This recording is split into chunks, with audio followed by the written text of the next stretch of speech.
Welcome back to the programme. We start on the Turkey-Syria border, where tensions are rising between Turkish security forces and Kurdish refugees. Turkey is closing some of its border crossings against those fleeing the advance of the so-called Islamic State.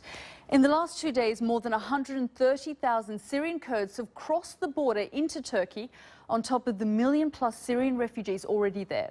Most of the recent influx have come from the predominantly Kurdish town of Kobane, which is being threatened by IS militants. But Turkish security forces are also clashing with Kurds who are trying to get back into Syria to fight IS. Emily Buchanan has the latest. They're desperate to escape Syria. Tens of thousands of Kurds driven from their homes by IS militants. They come with stories of terrible atrocities, of stonings and beheadings. The fear is intense. This woman said they ransacked all our belongings. We had to flee. He said the situation is grim. There's no safety for anyone. We have no place to go but Turkey. But Syrian Kurds have long been hostile to Turkey, and this influx has made the security forces nervous. Old tensions spill out. For now, though, the priority is humanitarian relief. It's the largest number of people to cross since the Syria emergency erupted 3.5 years ago.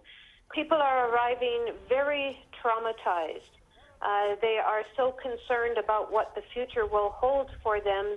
People report, separation from family members and fleeing extreme circumstances. This is what the Kurds are fleeing from. For a month now in northwest Syria, there's been bitter fighting between poorly armed and sometimes barefoot rebels and the IS forces. These fighters once fought against the regime in Damascus. Now they're pitted against the Islamic militants. This rebel fighter said, "With the help of God, we shall liberate the northern parts and the whole of Syria from this criminal organization. We're most grateful for any help we can get."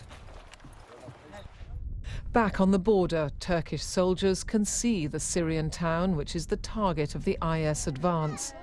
They watch the steady flow of refugees. Many Kurds say they narrowly escaped a massacre and are calling for the international community to protect them. The deepening crisis here only adds to the pressure for Western airstrikes inside Syria. Emily Buchanan, BBC News.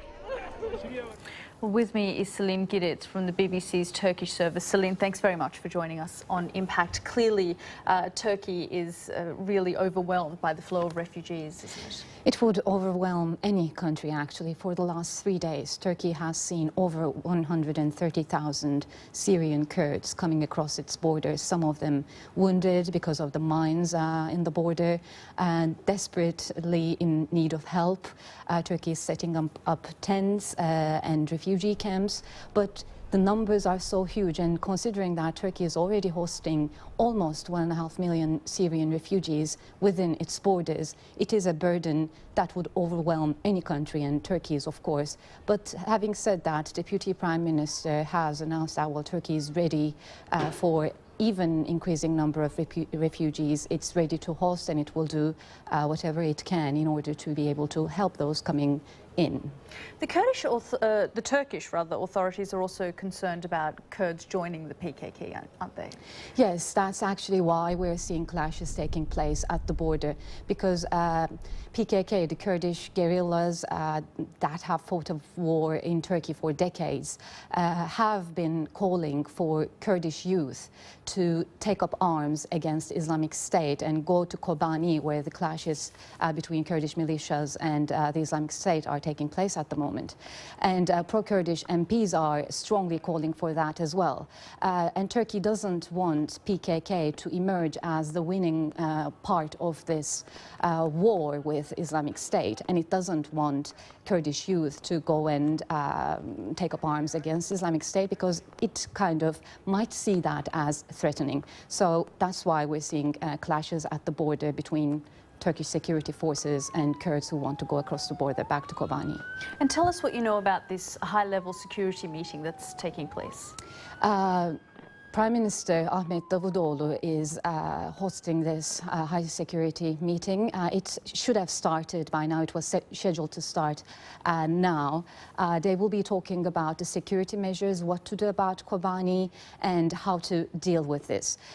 We don't know, of course, what in detail will be discussed, but that is what we know. Having said that, I have also to mention that pro-Kurdish MPs in Turkey have been calling for a war against Islamic State. Our audiences might remember that Turkey is not involved in this coalition against Islamic State, where more than 30 countries are pledging to be involved in that war, but Turkey says no.